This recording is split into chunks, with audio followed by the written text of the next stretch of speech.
Espero que a mensagem de hoje fale a sua mente e ao seu coração de uma maneira única e simples.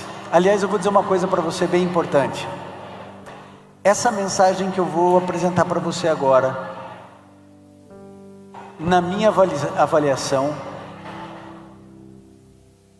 é o meu melhor sermão de todos os tempos. Pelo menos para mim. Você pode discordar de mim, mas essa mensagem foi para mim a mensagem mais importante que eu já fiz na minha vida, porque ela é um divisor de águas para mim. E quando eu entendi isso aqui que eu vou falar para você, a minha caminhada cristã mudou. E eu espero que de alguma maneira essa mensagem abra a sua mente também. Se você tem sua Bíblia, eu gostaria que você abrisse no livro de João, no capítulo 4, a partir do verso 46. João 4, a partir do verso 46. Se você tem uma Bíblia aí no seu celular, ou se você trouxe fisicamente a sua Bíblia, pode abri-la. Se não, você pode acompanhar comigo, eu vou fazer uma leitura tranquila. E o texto diz assim: Jesus foi outra vez a Caná da Galileia, onde tinha transformado água em vinho. E havia ali um oficial do rei, cujo filho estava doente em Cafarnaum. Quando ouviu dizer que Jesus tinha vindo da Judeia para a Galileia, foi até ele e pediu-lhe que fosse curar seu filho que estava morrendo. Então Jesus lhe disse: se vocês não virem sinais e prodígios, de modo algum crerão. O oficial pediu mais uma vez: Senhor, venha antes que meu filho morra. E Jesus respondeu: vá, teu filho vive. O homem creu na palavra de Jesus e partiu. Quando já estava a caminho, os seus servos vieram ao encontro dele, anunciando-lhe que o filho estava vivo. Então perguntou a que horas o filho havia se sentido melhor, e informaram: ontem, à 1h da tarde, a febre o deixou. Com isso, o pai reconheceu que aquela era precisamente a hora em que Jesus havia dito a ele: o seu filho vive. E ele e toda a sua casa creram. Este foi o segundo sinal que Jesus fez depois de ir da Judeia para a Galileia. Bom, a primeira coisa que você precisa saber é que Jesus, ele vai para a região da Galileia e aparece um homem na história. Esse homem é o oficial do rei. Por definição, ele não era um soldadinho qualquer, ele era um líder, ele era obviamente cidadão romano, e ele tinha provavelmente muitos soldados sob as suas ordens, e embora ele fosse um líder, embora ele tivesse status, embora ele tivesse um bom nível social, financeiro e cultural, ele tinha um baita de um problema, porque o filho dele estava morrendo. E quando o filho da gente está morrendo, a gente faz qualquer coisa. Eu imagino que aquele homem tentou tudo que a medicina da época, precária, mas tudo que a medicina da época podia fazer, ele tentou. Só que a cada dia o filho dele estava mais perto da morte do que da vida. Então você pode imaginar ele indo num lugar, alguém dando um diagnóstico, alguém dando um tratamento e o tratamento não resolvendo. Aí ele vai em outro lugar, outro tratamento, o tratamento não resolve, e o princípio ativo de vida do filho saindo. E aí ele ouve falar de um tal de um curandeiro chamado Jesus de Nazaré. Aquele homem não acreditava nesse negócio de milagre de curandeiro de judeu. Aquele homem, aliás, ele era um pagão. Ele talvez fosse um adorador de Diana, Afrodite, de Baco, não sei. Mas ele era um pagão. Ele cria na mitologia romana. Ele não imaginava que Jesus era Deus em pele humana, Messias, nada disso. Filho prometido, redentor da raça humana, nada disso. Ele era um pagão, desesperado, o filho estava morrendo, e de repente em algum momento ele chegou na casa dele e falou o seguinte: ó, eu ouvi falar de um tal de Jesus de Nazaré que está até levantando o defunto, e eu vou atrás dele. E eu imagino que alguém deve ter tido um pouco mais de bom senso e dito assim: amigo, não faça isso, você é um homem estudado, você é um homem respeitado, Você não pode sair atrás de um curandeiro. Teu filho está morrendo. Já imaginou se você no meio da viagem, teu filho morre e você nem aqui estava? Não faça uma coisa dessa. Isso aí é mentira. Isso aí é conversa. Não vá atrás desse homem. É mais ou menos assim. É como se o teu filho estivesse morrendo e nenhum médico conseguisse resolver o problema, e você já tivesse feito o pedido de oração na igreja, e está todo mundo orando, e você já jejuou, e você já foi no médico, no outro médico, você já levou para São Paulo, já levou para o Rio, já levou para tudo quanto é lugar, teu filho está morrendo, e você ouve falar que lá em Maués, no interior da Amazonas, tem uma mulher que faz uma garrafada, que levanta defunto. Você não acredita nisso. Você não acredita. De repente você está vendo o teu filho morrer e você fala assim: eu vou atrás da mulher. E aí a tua família não está ficando louco? Você vai pegar garrafada de mulher no meio da Amazônia, você não quer nem saber, você compra passagem e vai. 3 dias depois você está com 6 garrafas PET verde em casa. Porque quando o filho está morrendo, meu amigo, a gente faz qualquer coisa. Qualquer coisa. E aquele homem fez exatamente isso. Ele não quis saber de nada nem de ninguém. A distância de Cafarnaum até Caná da Galileia, 35 quilômetros. Ele deve ter pego o melhor cavalo dele. Ele foi atrás desse Jesus de Nazaré, desse Jesus chamado Cristo, que estava curando, porque Jesus era o profeta da hora, era o profeta do momento. E todo mundo ia atrás do profeta da hora, do profeta do momento, como nos nossos dias a gente faz aqui no Brasil. A gente tem os ministérios da hora, os ministérios do momento, é assim que a gente faz. Teve uma época que tinha que ser uma igreja com propósito, né? Rick Warren lança lá a igreja com propósito, e todo mundo tem que ler o livro A Igreja com Propósito, porque se a igreja não tiver propósito não serve para mais nada, porque é a modinha. Aí daqui a pouco o Hillsong lança lá um ministério de louvor, aí é só ministério de louvor, que é moda. Hoje a moda é stand-up. O indivíduo é engraçado, arrasta multidões, vai para lugar com 20 mil, 30, 40 mil pessoas, porque é a moda do momento. Jesus era o profeta do momento. Só que havia uma teologia errada. Essa teologia dentro do judaísmo, ela foi deturpada no decorrer dos séculos, e ela começou com o ministério de Elias e de Eliseu, que se acreditava que o profeta tinha poder. Se o profeta falasse ou o profeta tocasse, estava tudo resolvido. Havia poder no profeta, era como se Deus pegasse um pedaço do poder dele, colocasse no profeta, e agora o profeta fala, faz e acontece. E essa teologia chegou até a época de Jesus e chega até os nossos dias. E até hoje se acredita que um líder religioso, ele tem o poder de abençoar. Você liga a televisão, ouve o rádio, o indivíduo diz assim: venha na minha igreja porque eu vou te abençoar. Como se o líder religioso fosse capaz de se tornar um abençoador de alguém. E essa teologia, ela é tão nefasta que se criou um vocabulário ao redor dela. E o indivíduo pega e diz o seguinte: olha o vocabulário que é formado. Eu determino, já viu isso? Eu determino, eu repreendo, está amarrado, eu recebo, como se no indivíduo existisse um poder diferente do poder que existe nos outros.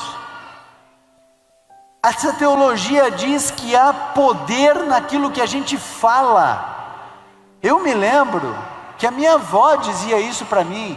Eu falava alguma besteira, ela falava assim: vira essa boca para lá. Porque se eu falasse para lá, não pegava. Ela falava assim: ó, vira a boca para lá, e ainda batia na madeira. Lembra disso? 3 batidinhas.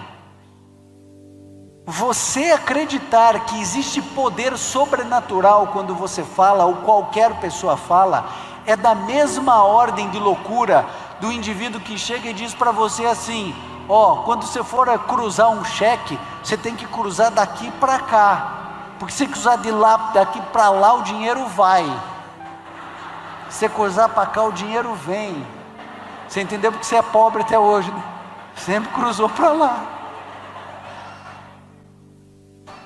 Eu vou exemplificar isso aqui. Meu filho Gabriel, se desde pequenininho eu falar assim para ele: Gabriel, você não presta. Gabriel, eu não queria que você tivesse nascido. Gabriel, na verdade, quando você andar por aí, não fala que você é meu filho não, que eu tenho vergonha. Tirou nota vermelha, não podia esperar nada melhor que você, do que isso de você. Você tirou nota azul, com certeza você colou. Ó, vai para lá, desencosta aqui que eu não quero você encostando em mim. É claro que o meu filho vai crescer e se desenvolver com problemas sérios de autoestima. Se eu educar o meu filho de outra maneira, se eu criar o meu filho assim: Gabriel, você é o meu orgulho. Gabriel, eu amo você. Aliás, Gabriel, o maior presente que eu ganhei da minha vida foi Deus ter me dado você. Eu tenho uma alegria, olha, você não venceu dessa vez, mas você vai vencer na próxima. Se você cair, fica tranquilo que o pai está aqui, os pais sempre vão ajudar. É claro que o meu filho vai crescer com uma autoestima diferente. Agora, isso nada tem de sobrenatural. Nada. Se você não concorda comigo, faz um teste hoje na sua casa. Você vai chegar na tua casa, para a primeira parede que você encontrar, você vai falar assim: cai parede, cai parede, cai a parede, parede, caia. Aliás, você pode até mudar o tom da voz: cai a parede, parede, cai agora. Aí você fica o tempo que você quiser, depois você me conta o que aconteceu com a tua parede. Não há poder sobrenatural em nenhum líder religioso. Não há poder sobrenatural quando você fala, nem quando eu falo. Eu era pastor no Mato Grosso do Sul, e aconteceu uma situação, eu atendia tudo quanto é gente, de tudo quanto é denominação, e acharam meu telefone, falando assim: pastor, por favor, venha no hospital, tem um rapaz aqui que levou uma rodada de cavalo, o cavalo caiu na cabeça dele, ele está na UTI, o senhor precisa vir aqui. Larguei tudo que eu estava fazendo, eu fui para o hospital, todo mundo já me conhecia no hospital, tinha acesso para entrar em qualquer lugar daquele hospital. E quando eu chego lá, eu encontro duas irmãs desesperadas, e a irmã mais velha chegou e falou assim: pastor, é o seguinte, ele precisa operar a cabeça, mas ele está tendo convulsões, e enquanto ele não estabilizar essas convulsões, não dá para operar. Então, pastor, entra lá na UTI e determina que a convulsão pare. Quando ela falou isso, eu pensei: cadê o buraco para eu me esconder? Gente, vocês acham que eu não queria ter esse poder? Sofia está com febre, eu falo assim: eu repreendo essa febre em nome de Jesus. Ela levanta e vai brincar. Nunca mais ia comprar alívio na minha vida. E a cara, aquela miséria.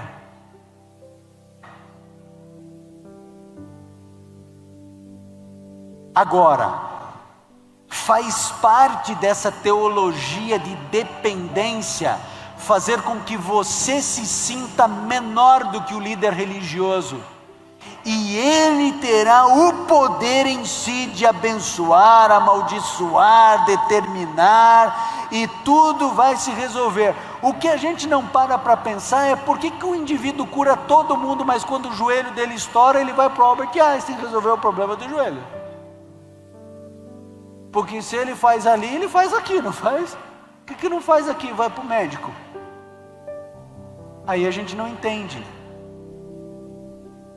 Deixa eu explicar uma coisa para você.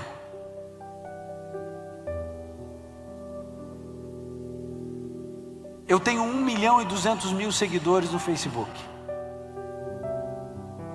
Já bateu essa semana aí 410 mil seguidores no Instagram, 400 mil no YouTube. Posso falar uma coisa para você? Eu tenho os mesmos problemas que você, e eu não sou um filhinho especial de Jesus. Tem dia que eu não tenho vontade de ler a Bíblia. Tem dia que a minha vontade é ficar assistindo série no Netflix o dia inteiro, das 8 da manhã às 8 da noite. Tem dia que eu não quero comer brócolis. Tem dia que eu quero um balde de sorvete desse tamanho assim, ó. A minha família tem problema, meus filhos não são perfeitos. Às vezes eu tenho vontade de esganar os dois. Você já teve essa vontade? De esganar o filho? Mas lembro de uma vez ter assistido um palestrante, ele falou assim, ó, que quando os nossos filhinhos são pequenininhos, são bebezinhos, é a coisa mais gostosa do mundo, né? Dá vontade de comer assim, né? Aí quando chega na adolescência a gente pensa, por que eu não comi?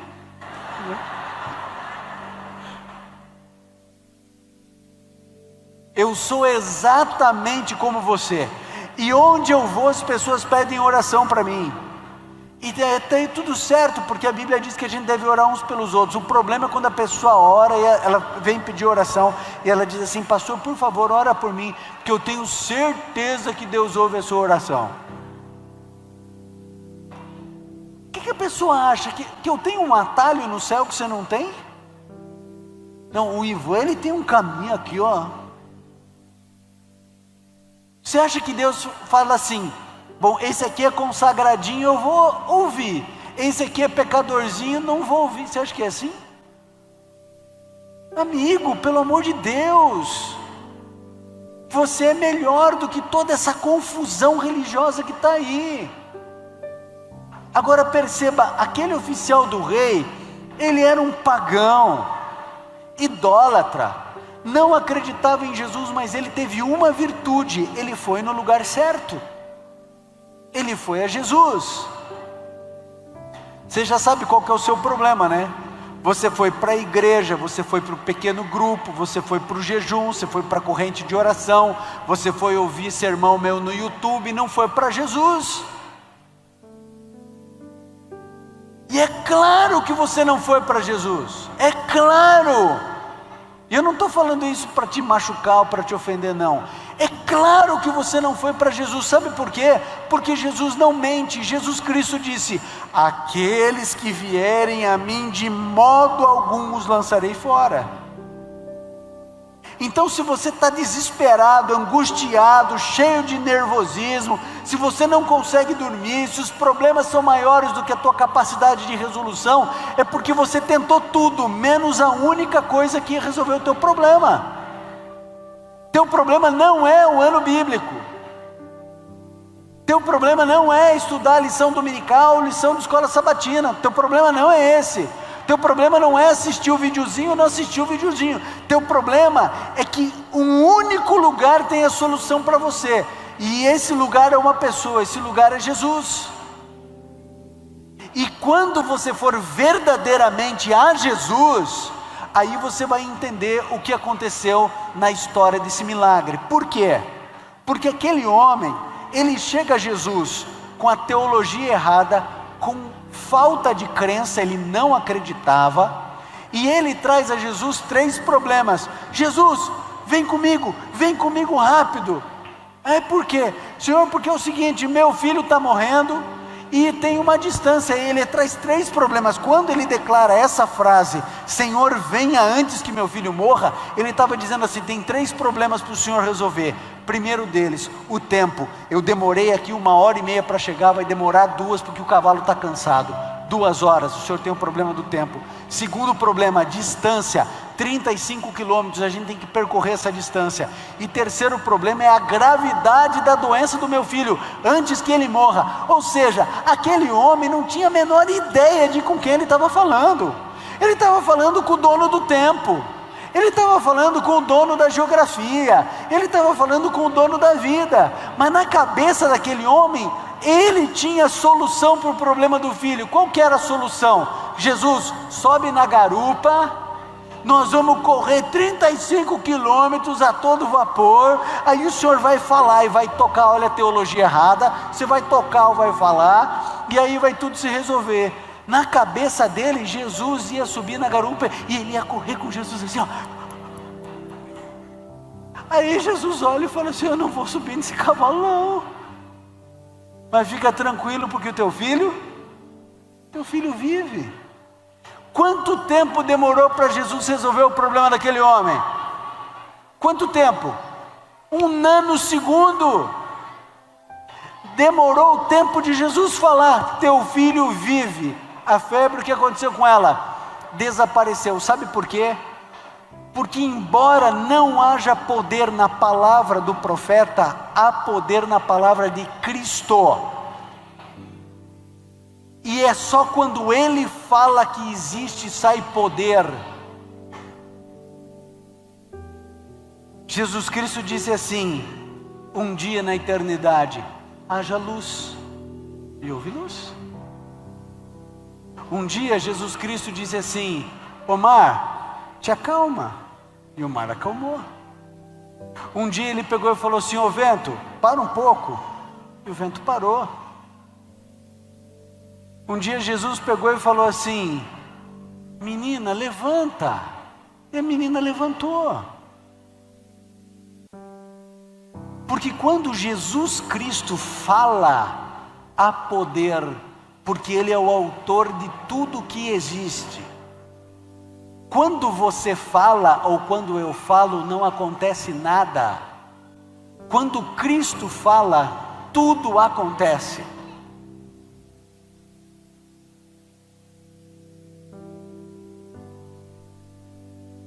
Existe um homem chamado Jefferson Turbay Braga. Esse homem foi meu professor de língua portuguesa. O pouco que eu sei do nosso idioma, eu devo a esse homem, Jefferson Turbay Braga. Esse homem, antes de encontrar-se com Jesus, ele vivia uma vida louca, uma vida bandida. Ele recebeu o convite para ir numa festa em uma outra cidade, onde não podia bebida, não podia cigarro, não podia comida. Era só droga. Só variedade de drogas. E ele ficou alucinado com a possibilidade de ir, entregou um caminhão de dinheiro e conseguiu o convite para a festa.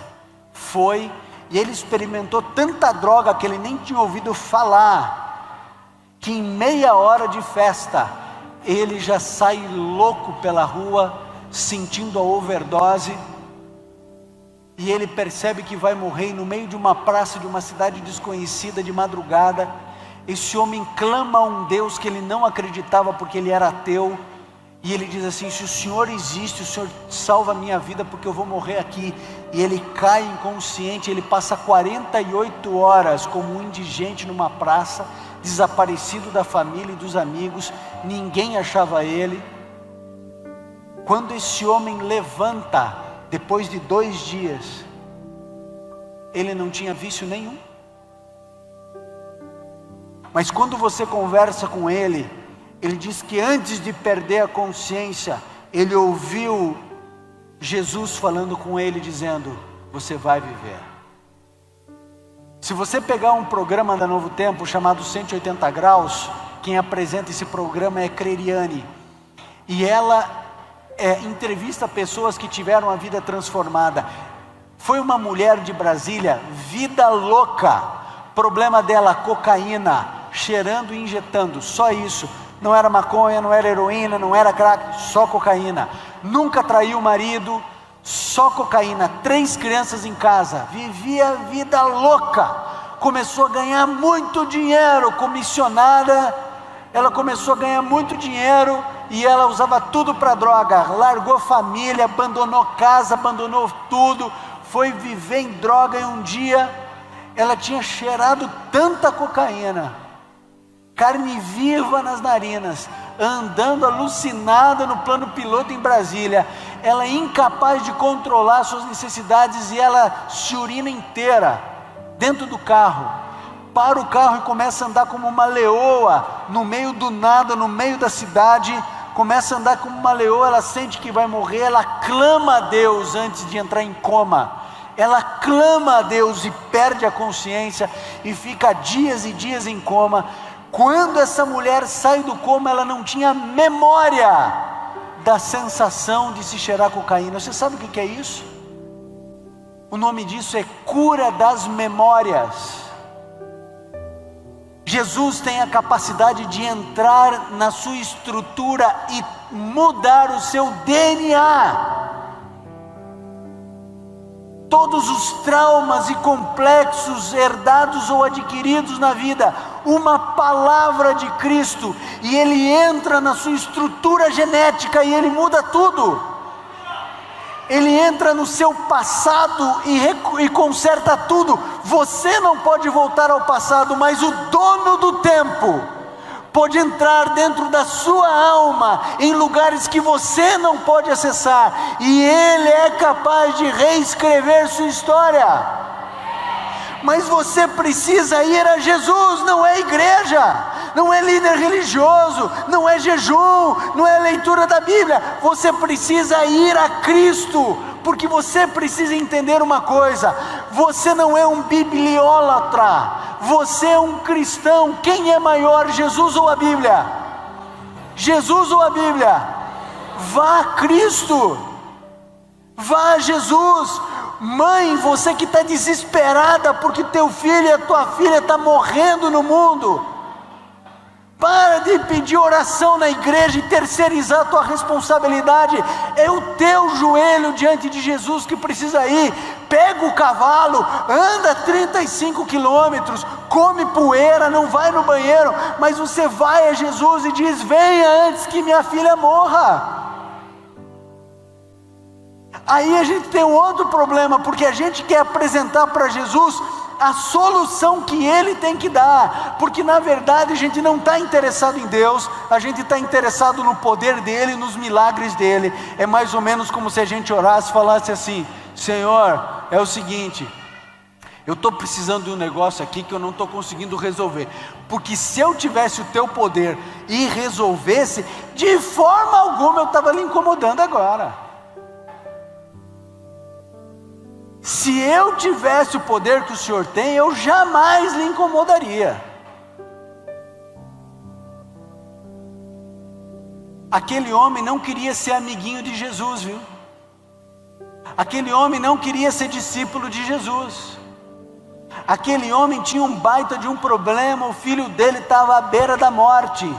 Ele estava desesperado como um pai de boca seca, dizendo: pelo amor de qualquer coisa, pelo amor de Afrodite, pelo amor de Diana, pelo amor de Baco, pelo amor, que era o que ele cria, pelo amor dos céus, do sol, da lua, salva o meu filho. Eu não sei quem que o Senhor é, mas o Senhor está ressuscitando o morto, o Senhor está dizendo que o Senhor está andando sobre a água.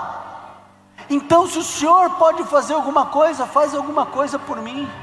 Ele só levou a dor dele, ele tinha uma teologia errada, uma crença errada, mas ele vai ao lugar certo.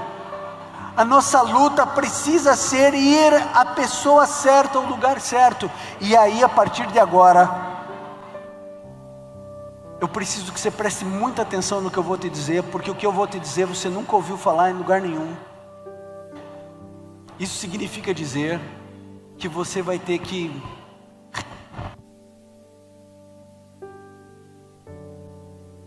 Isso significa dizer que você precisa repensar e reestruturar algumas coisas. Perceba que esse homem, ele chega a Jesus, ele não tem fé em Jesus, sim ou não? Sim, ele não tem fé em Jesus. Ele não sabe quem é Jesus. Ele é um pagão. Ele chega a Jesus e faz o pedido.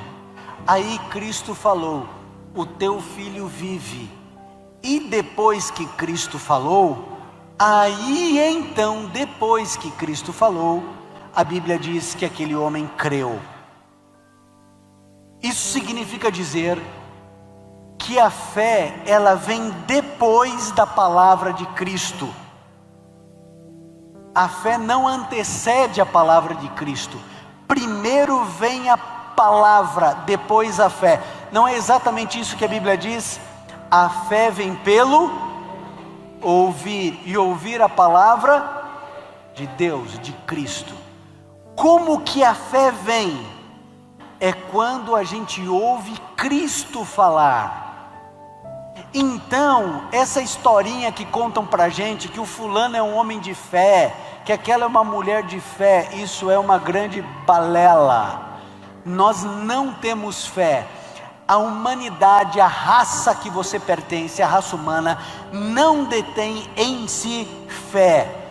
Fé é a certeza do que se espera e a convicção do que não se vê. A gente não tem isso, a gente recebe isso, ok? Você quer ver? Vou mostrar isso com a base bíblica. Jesus Cristo disse assim: se vocês tiverem fé do tamanho de um grão de mostarda, vocês vão falar para esse monte: sai daqui, lança-te ao mar, e tal sucederá. Vocês estão vendo alguém jogar um monte no mar? Aqui em Macaé, Cabo Frio, Búzios, Angra, Vitória, Salvador, já viu? Já viu alguém dizendo assim: ô, Cordilheira dos Andes, vai trocar de lugar com a Cordilheira do Himalaia? Já viu? Monte Fuji, troca de lugar com o Everest? Já viu? Jesus não está dizendo que a sua fé e a minha fé é pequena. Ele está dizendo que a gente não tem fé. Ele diz claramente: se você tivesse fé, que você não tem, desse tamanico, você já ia fazer coisas sobrenaturais. Você ia mudar a topografia do mundo. Aliás, o que a Bíblia diz? Nós somos salvos pela graça, mediante a fé, e isso não provém de vós. Então, quando você chega e diz assim para mim: mas pastor, eu oro, mas eu não consigo orar com fé, sabe o que eu digo para você? Bem-vindo ao clube. Pega a senha, entra na fila, porque é exatamente assim que eu oro, sem fé.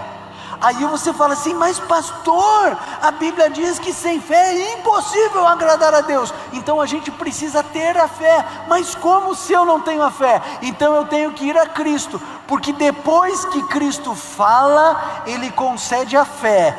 E depois a fé, ela produz uma palavra chamada descanso. A fé produz descanso. Já aconteceu de você estar orando, clamando, e de repente você sentiu uma paz no seu coração? Quem já viveu essa situação? Essa paz, esse descanso, ele é produzido pela fé. É porque Jesus de alguma maneira falou com você, Ele outorgou a fé, e a fé produziu o descanso. Se você está angustiado com alguma coisa, se você está nervoso, ansioso, preocupado, com medo, inseguro diante de alguma coisa, eu faço um caminho de retrocesso e digo: você só está assim porque você não foi a Cristo. Porque Jesus Cristo disse: aqueles que vierem a mim, de modo algum os lançarei fora. E quando a gente vai a Cristo, o que acontece? Ele produz a fé dentro em nós, porque a Bíblia diz que Cristo falou, e aí então o homem creu, e aquela crença promove o descanso. Um dia Jesus subiu no Monte da Transfiguração, Pedro, Tiago e João com ele, os 9 ficaram embaixo, apareceu um pai com um filho endemoniado. Os discípulos tentaram expulsar os demônios, conseguiram ou não conseguiram? Não conseguiram. Jesus Cristo desce, o pai olha para Jesus e diz assim: esse menino é atormentado pelo diabo desde pequenininho, joga no mar, joga na água, joga no fogo para matar esse menino, não consegue falar nem ouvir. Aí ele diz uma coisa interessante, ele olha para Jesus e diz assim: teus discípulos tentaram, não conseguiram nada, se tu podes fazer alguma coisa, faça. Aí Jesus olha para ele e diz assim: como assim? Se eu posso, tudo é possível àquele que crê. Aí o homem, sabe o que diz? Ele diz: eu creio. Verso seguinte: mentira, não creio, me ajuda a crer. Porque a gente não tem fé. Seja sincero com você, não precisa contar para ninguém não, tá? Quando a gente ora e fala assim: bom, agora que eu orei eu vou resolver o problema. Ou a gente tenta tudo de todas as formas e a gente fala assim: agora só resta orar, tipo assim, não tem mais nada para fazer. Porque a gente não ora com fé. Por que a gente não ora com fé? Porque a gente não tem fé. Então como que a gente faz para ter fé? Porque sem fé é impossível agradar a Deus. A gente vai ao Filho de Deus, a gente vai a Jesus. E Jesus, quando Ele falar com você, Ele vai dar a fé, e você vai entrar em repouso e em descanso. Eu vou falar uma coisa aqui que talvez você não saiba sobre a minha vida. Eu nunca quis ser pastor, nunca quis ser pastor, nunca tive vontade de ser pastor, nunca foi meu sonho, nunca foi meu plano ser pastor. Aliás, as pessoas até hoje olham para mim, quando eu falo que eu sou pastor, elas olham e falam assim: mas você não tem cara de pastor. Eu falo: mas que cara que tem que ter um pastor? Como é que eu não li isso em lugar nenhum? Que cara que tem que ter um pastor? Mas você não tem cara de pastor. E eu me lembro que quando eu fui fazer teologia, você imagine que eu cheguei lá para fazer teologia cabeludo, calça rasgada, 17 anos com cara de 14. Eu tinha outros planos para a minha vida. Na minha cabeça, planos maiores e melhores do que ser pastor. Eu tinha uma linha para seguir, eu tinha um caminho traçado, eu sabia onde eu ia chegar. Eu sempre fui muito determinado em tudo que eu fiz, em tudo que eu me planejei e me propus a fazer. E eu já sabia onde que eu ia fazer, o que que eu ia fazer, como que eu ia fazer, depois o que que eu ia fazer. Eu já tinha tudo traçado. E aí Deus me cerca de todos os lados e diz assim: ó, joga tudo fora, porque eu tenho outros planos para você. E quando eu fui fazer o vestibular, eu estava numa época de cursinho, aquele negócio alucinado de estudar 12 horas por dia. Quando eu chego para fazer o vestibular, naquela época era um vestibular fácil, não tinha concorrência, eu ia olhando a prova, eu ia resolvendo a prova, eu ia fazendo e chorando, porque eu sabia que eu ia passar. Quando chegou na hora da redação, que era onde eu era mais bem preparado, eu olhei para aquela folha em branco e eu fiquei chorando meia hora. E o pastor que estava coordenando todas as coisas ali, ele passava todo mundo escrevendo desesperado e eu chorando. Ele olhava para mim e falava: tudo bem, pastor Edilson Valiante, tudo bem? Tudo bem. E eu não escrevi, não tinha coragem, porque eu sabia que se eu escrevesse eu estava dentro da faculdade. E vocês podem imaginar o que eu fiz. Eu preenchi. Quando eu fui fazer uma entrevista, porque depois do vestibular tem uma entrevista, o pastor Wilson Paroschi, que foi fazer a minha entrevista, olhou para minha cara. Ele falou assim: o que você está fazendo aqui? Eu falei assim: ó, Deus me mandou para cá. Ele falou assim: mas isso todo mundo que vem aqui diz. Eu falei assim: ó, se o senhor quiser me mandar embora, pode me mandar, que é um favor que o senhor me faz, porque eu não quero estar aqui não, viu? Não tenho o menor interesse de estar aqui. Eu estou aqui porque Deus mandou, porque a minha vontade é outra coisa. Se o senhor falar não pode, eu vou falar muito obrigado e eu vou embora para minha casa. E ele, depois de toda a entrevista, olhou para mim e falou assim: Ivan, eu tinha todas as razões para te mandar embora, todas, mas alguma coisa dentro de mim está dizendo que é para você ficar, então fica, Ivan. Sabe o que aconteceu? Eu não entendia nada desse livro aqui. Quando um professor falou para abrir no livro de Abacuque, eu achei que era pegadinha. Eu falei: não é possível que tenha esse livro na Bíblia, deve estar brincando com a gente. Mas tinha, está aqui inclusive, alguns foram pegos de surpresa hoje, mas tem esse livro aqui na Bíblia. E eu olhava para os meus colegas, e tinha um indivíduo que tocava piano, e eu falava assim: nossa, o cara, além de tudo, toca piano, eu não toco nem campainha direito. O outro já pregava para multidões, e não sei o que lá, eu ficava olhando o cara, assim. O outro só tinha notão, o indivíduo só tirava A puro. E eu olhava para o meu C. Os meus amigos, eles estudavam 6 horas para uma prova, eles estavam preparados para ir bem para a prova. Eu estudava 13 horas e eu tirava metade da nota deles. Um tocava, outro cantava, outro tirava nota, outro pregava, outro isso. Chegou uma hora que eu falei assim: meu Deus, o que eu estou fazendo aqui? Eu não sei ser pastor. Quando me contaram a história de Gideão, eu fiquei maravilhado. 300 homens matando todo mundo. Não conhecia. Eu estava estudando para ser pastor. Sabia nada. E eu olhava para mim com muita vontade de ir embora. E um dia eu fiz uma coisa. Eu peguei uma cadeira de plástico alaranjada, peguei uma Bíblia. E o colégio interno é dentro de uma fazenda. Eu fui para o lugar mais longe que existia daquela fazenda, lá no meio do manguezal, das mangueiras. E eu precisava ir muito longe, porque eu ia chorar e eu ia gritar, e eu já era estranho naquele lugar. Se eles me vissem gritando, acho que eles iam me internar. Então eu ia para o meio do mato, eu fui para o meio do mato, e eu cheguei lá às 7:30 da manhã. Manja muçulmano orando com o rosto na terra, era eu. Berrando, chorando, lendo a Bíblia, pedindo para Deus alguma coisa, porque eu ficava pensando, e se tudo isso for uma grande alugação da minha cabeça, Deus nunca me mandou para cá, e eu que me aluguei achando que eu tinha que estar aqui.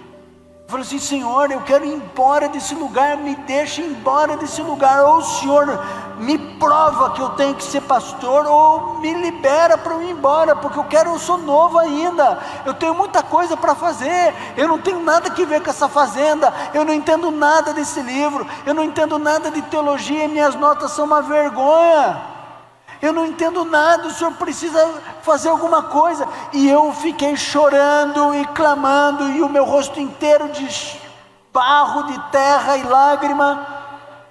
E você sabe que horas eu saí daquele lugar?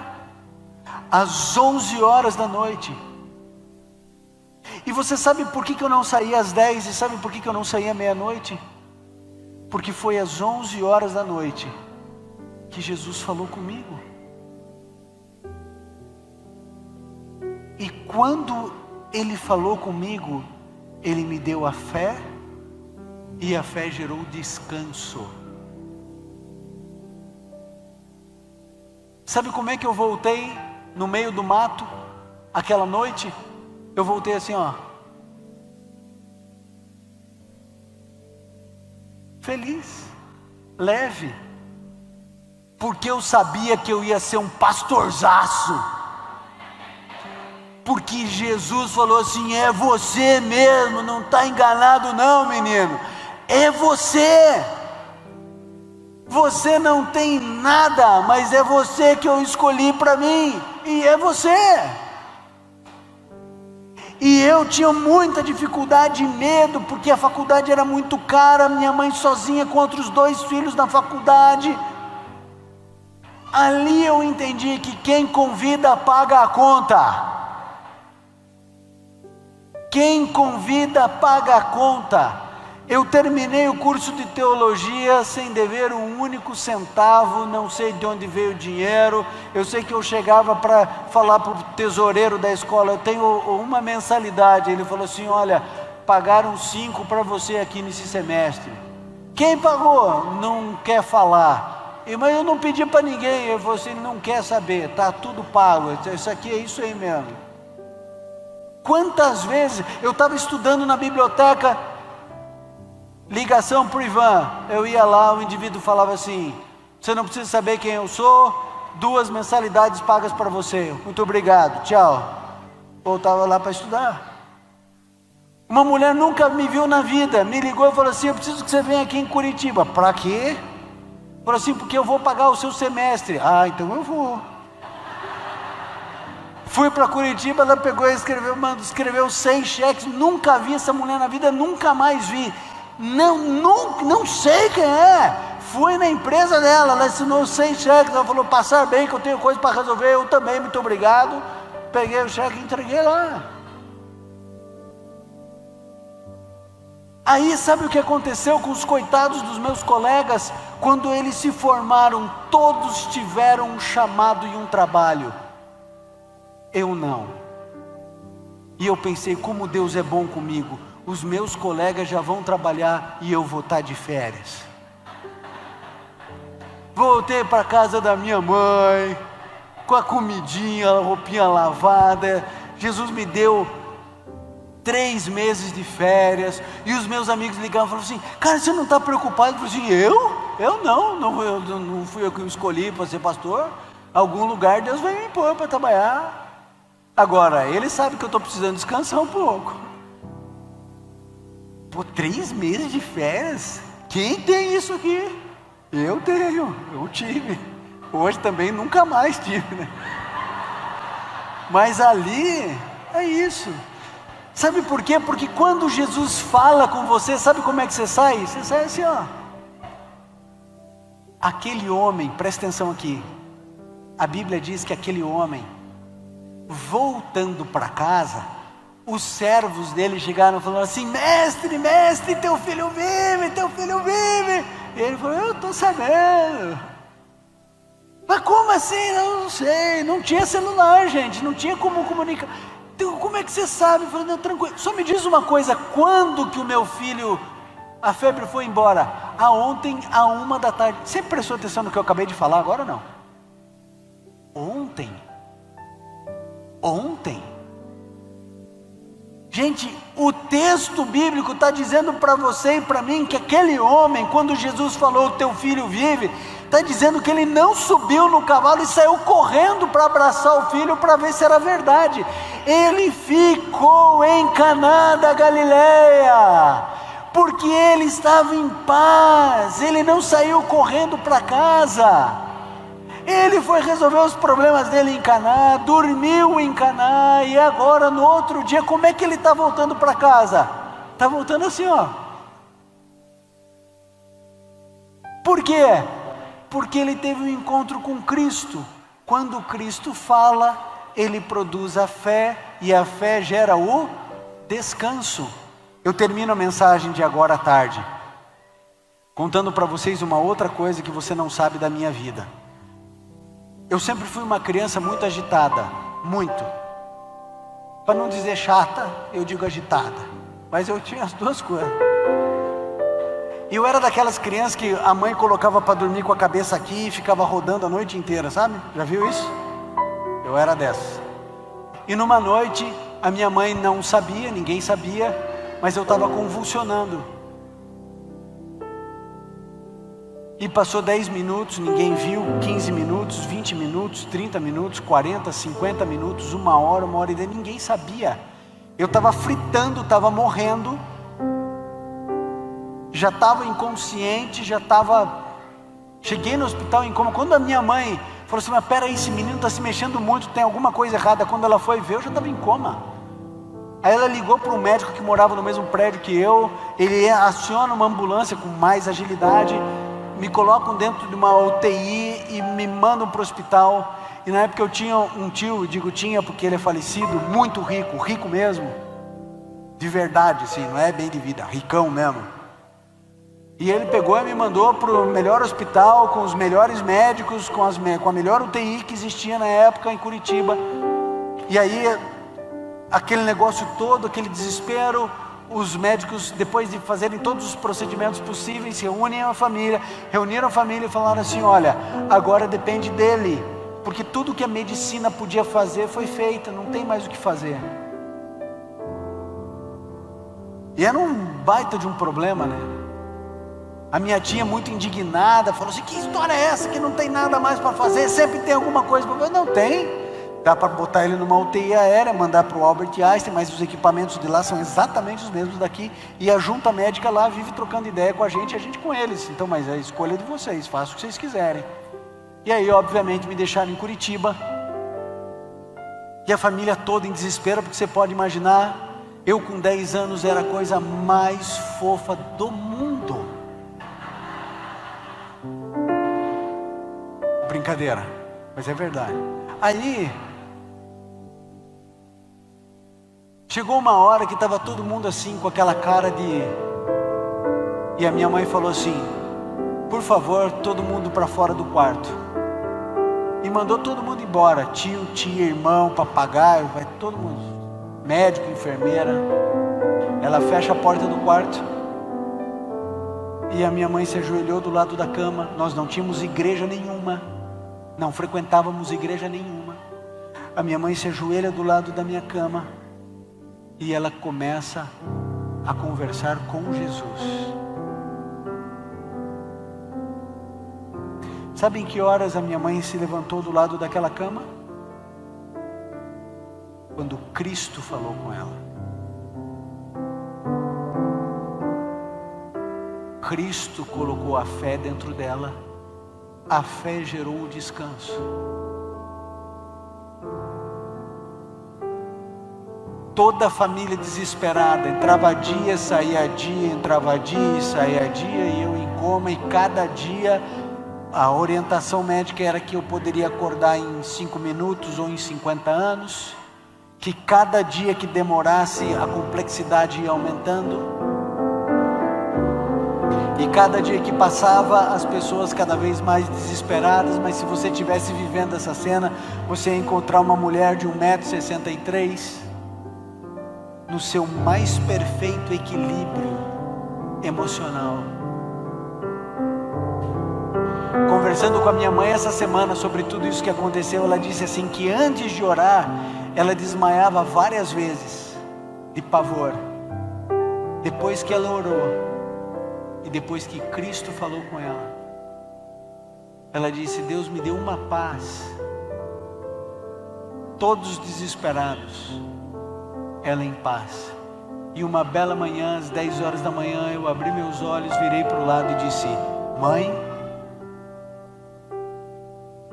eu não conheço a tua vida, amigo.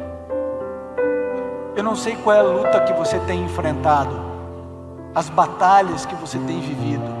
Se é por um filho, por uma filha, por causa de um casamento, se é um problema interno seu não resolvido.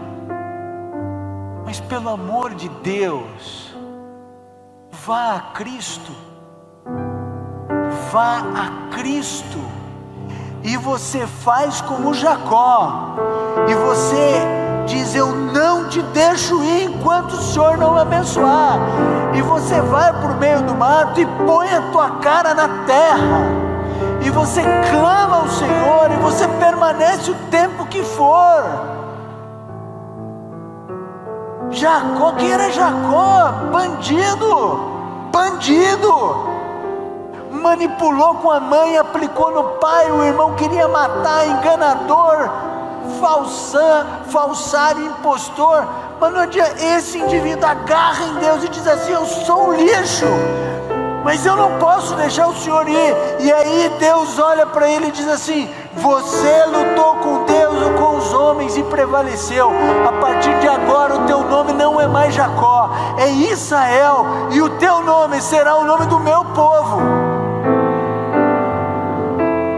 Porque quando Cristo fala, tudo acontece. Quando você fala, quando o teu líder religioso fala, nada acontece. Não acredite no que está convencionado. Não há poder em líder religioso, existe poder em Cristo. Por isso você vai a Jesus, e você clama a Jesus, e você chora diante de Jesus, e você grita diante de Jesus, e você não sai dali até que Ele dê a fé, e a fé gere o descanso. E quando Deus te der o descanso, você vai levantar, você vai enxugar os olhos, as lágrimas dos olhos, e o teu filho pode continuar no meio da droga, e você está em paz. Porque você sabe que Ele empenhou a palavra dEle, e que Ele jamais deixou de cumprir uma palavra. E você pode estar com o casamento sendo destruído e caindo cada vez mais para o buraco. Se Ele deixou com você a paz dEle, você pode ficar tranquilo, porque Ele é o Senhor dos senhores. E se a doença estiver carcomendo o teu filho, tua filha por dentro, você vai até o Senhor, porque Ele diz, de modo algum os lançarei fora. E você vai receber o descanso e a paz, mesmo que seja no meio do luto. Jesus jamais desprezou qualquer homem ou qualquer mulher. Seja uma mulher sírio-fenícia, seja uma mulher considerada imunda porque tinha hemorragia há 12 anos, jamais jogou fora qualquer ser humano. A mulher apanhada em adultério, qualquer um que se chegou a Cristo foi acolhido. Por que raios você acha que você vai ser desprezado? Pastor, minha oração não passa do teto. A minha também não, e nem precisa, porque Jesus está do teu lado. Pastor, mas eu oro sem fé. Eu também oro sem fé, e eu apresento para Deus e para Jesus só a minha dor. Eu não trago minha solução, eu não trago minhas justificativas. Eu digo assim: Senhor, deita teu corpo no chão, põe a tua cara na terra e clama ao teu Salvador. Ele jamais vai desprezar um coração aflito, jamais vai largar você sozinho, jamais vai abandonar você, em hipótese alguma. Pode destruir o mundo, Ele vai permanecer com você. Pode o inferno se levantar contra você, você jamais vai ser atingido, porque quando Ele se levanta, amigo, não existe limites para esse Jesus. Não importa se você é católico, se você é Assembleia de Deus, batista, presbiteriano, adventista, metodista, não importa, você vai ao mesmo Cristo que eu vou. Então, amigo, permita que Jesus zere o cronômetro da sua vida e refaça tudo que você estragou. Ele tem a capacidade de colocar no lugar tudo que você desarrumou. Ele coloca em ordem tudo que você bagunçou. Ele limpa tudo que você sujou. E Ele faz isso com alegria, porque Ele sabe que a gente é especialista em bagunçar, mas a gente não sabe arrumar a bagunça que a gente fez. Aí Ele vem e coloca tudo em ordem. Ele vem e alinha tudo que eu desalinhei. Ele restaura tudo que eu quebrei. Não há casos perdidos. Ninguém pecou tanto, ninguém foi tão longe que não possa ser alcançado por esse Deus.